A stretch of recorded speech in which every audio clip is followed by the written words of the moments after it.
Right. Formula ఈ car race కేసులో ACB అధికారులు దర్యాప్తును ముమ్మరం చేశారు. త్వరలో ఎఫ్ఈఓ, సీఈఓ ఆల్బర్ట్ను ప్రత్యక్షంగా విచారించే అవకాశం ఉంది. ఆల్బర్ట్ను లండన్ నుండి హైదరాబాద్కు రప్పించే యోచనలో ఉన్నారు పోలీసులు.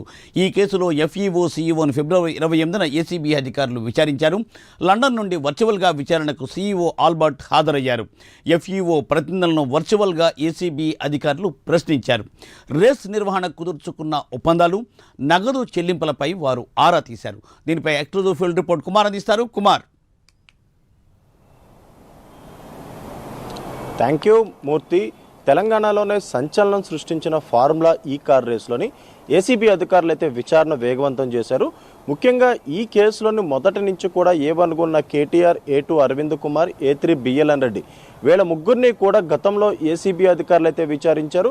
కానీ ఫార్ములా ఈ కార్ రేసులోని చాలా ముఖ్యమైన ఏదైతే సంస్థ వచ్చేసి ఎఫ్ఈఓ సంస్థ, ఈ ఎఫ్ఈఓ సంస్థకే హెచ్ఎండిఏ నుంచి 55 కోట్ల నిధుల మళ్లింపులు అయితే జరిగినాయి. ఈ నేపథ్యంలోనే ఎఫ్ఈఓ సంస్థ విచారించేందుకు కూడా ఏసీబీ అధికారులు సిద్ధమైన నేపథ్యంలోనే గత కొన్ని రోజుల క్రితం ఎఫ్ఈఓ సంస్థ సీఈఓ ఆల్బర్ట్ కూడా ఏదైతే నోటీసులు అయితే జారీ చేశారు. ముఖ్యంగా ఫార్ములా ఈ కార్ రేసుకు సంబంధించి విచారణకు హాజరవ్వాలంటూ కూడా ఏదైతే ఈ నోటీసులో పేర్కొన్న నేపథ్యంలోనే నిన్న ఏదైతే ఎఫ్ఈఓ సంస్థ ఆల్బర్ట్ వర్చువల్గా ఏసీబీ అధికారుల ముందైతే విచారణకు అయితే హాజరయ్యారు.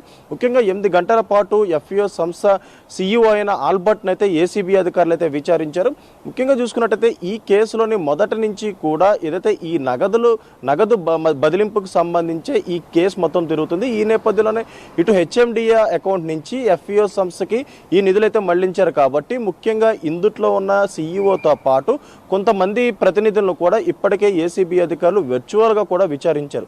అంటే 2022లోని ఫార్ములా ఈ కార్ రేసుకు సంబంధించి ఏదైతే చర్చలు ప్రారంభమైన ఎఫ్ఈఓ సంస్థని అప్పటి నుంచి కూడా 2024లో నిర్వహించాల్సిన ఫార్ములా సీజన్ 10 రేస్ క్యాన్సిల్ అయ్యే వరకు కూడా ఏమేం జరిగిందనే కోణంలో ఎఫ్ఈఓ సంస్థ సీఈఓ ఆల్బర్ట్ని అయితే పూర్తిగా విచారించారు. ముఖ్యంగా చూసుకున్నట్టయితే 2022లో మొదలైన ఈ చర్చలకు గాను 2023 సీజన్ 9 అయితే నిర్వహించారు. దానికి సంబంధించిన ఒప్పందాలు, అలాగే దానికి సంబంధించిన అమౌంట్ బదిలీలు వీటిపై పూర్తిగా ఆరా తీశారు. అలాగే 2023 అక్టోబర్లోని ఏదైతే 2024లో నిర్వహించాల్సిన సీజన్ 10 ఒప్పందం కుదిరింది. దానికి సంబంధించి అగ్రిమెంట్ కూడా ఎఫ్ఈఓ సంస్థ చేసుకోవడం జరిగింది.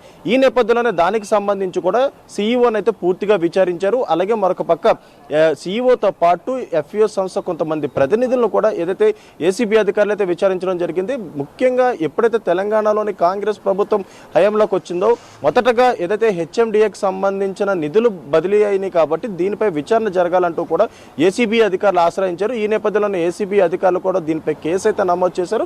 ముఖ్యంగా దీంట్లో ప్రధానంగా A1 కింద కేటీఆర్, A2 కింద అరవింద్ కుమార్, A3 కింద బిఎల్ఎన్ రెడ్డి వీళ్ళ ముగ్గురు పేర్లు చేరుస్తూ కూడా ఎఫ్ఐఆర్ అయితే నమోదైంది. గతంలో వీళ్ళ ముగ్గురిని కూడా ఏసీబీ అధికారులు ఒక్కొక్క రోజుగా విచారించారు. వాళ్ళు ఇచ్చిన స్టేట్మెంట్ ఆధారంగా ఇప్పుడు ఎఫ్ఈఓ సంస్థ సీఈఓ అయిన ఆల్బర్ట్ను కూడా విచారించారు. ముఖ్యంగా నిన్న ఏదైతే 8 గంటల పాటు ఈ ఎఫ్ఈఓ సంస్థ సీఈఓ ఆల్బర్ట్ను అయితే ఏసీబీ అధికారులు అయితే విచారించారు. మరొకసారి కూడా విచారించే అవకాశం ఉంది. కానీ ఈసారి డైరెక్ట్గా సీఈఓని ఏదైతే లండన్ నుంచి హైదరాబాద్ రప్పించి విచారించే అవకాశం కూడా ఉన్నట్లయితే తెలుస్తుంది.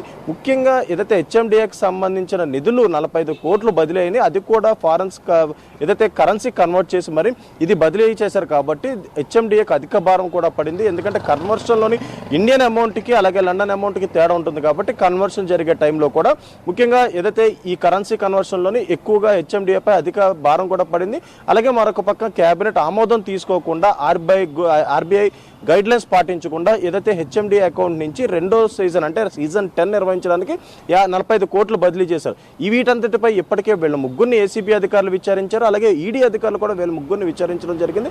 ఇప్పుడు తాజాగా నిన్న 8 గంటల పాటు ఎఫ్ఈఓ సంస్థ సీఈఓ అయిన ఆల్బర్ట్ను కూడా విచారించారు. ముఖ్యంగా 2022 నుంచి మొదలైన చర్చలకు గాను 2024లోనే నిర్వహించాల్సిన సీజన్ 10 క్యాన్సిలేషన్ వరకు కూడా పూర్తిగా విచారించారు. ఎందుకంటే కేబినెట్ ఆమోదం పొందకుండా ఆర్బీఐ గైడ్ లైన్స్ పాటించకుండా ఈ అమౌంట్ పంపించారు. కాబట్టి ఆ అమౌంట్ ఏదైతే ఎఫ్ఈఓ సంస్థకి రిసీవింగ్ సంబంధించి కూడా పూర్తిగా క్వశ్చన్లు అయితే వేశారు. ఎందుకంటే 2023లో ఆల్రెడీ ఒక సీజన్ నిర్వహించారు. దానికి సంబంధించిన ఒప్పందాలు ఏ విధంగా చేసుకున్నారనేది విచారించారు. అలాగే దానికి సంబంధించి అమౌంట్స్ ఏ విధంగా ట్రాన్స్ఫర్ చేశారనే దానిపై కూడా పూర్తిగా విచారించారు. అలాగే అక్టోబర్లో ఏదైతే చేసుకున్న అగ్రిమెంట్కి వాటన్నిటికి సంబంధించి విచారించారు. అలాగే అమౌంట్ బదిలీ జరిగినప్పుడు ఏమేం కండిషన్స్ పాటించారు, మీ సంస్థకు సంబంధించిన కండిషన్స్ ఏమైతే ఉన్నాయో వాటన్నిటికి సంబంధించి కూడా పూర్తిగా ఏసీబీ అధికారులు అయితే విచారించడం జరిగింది.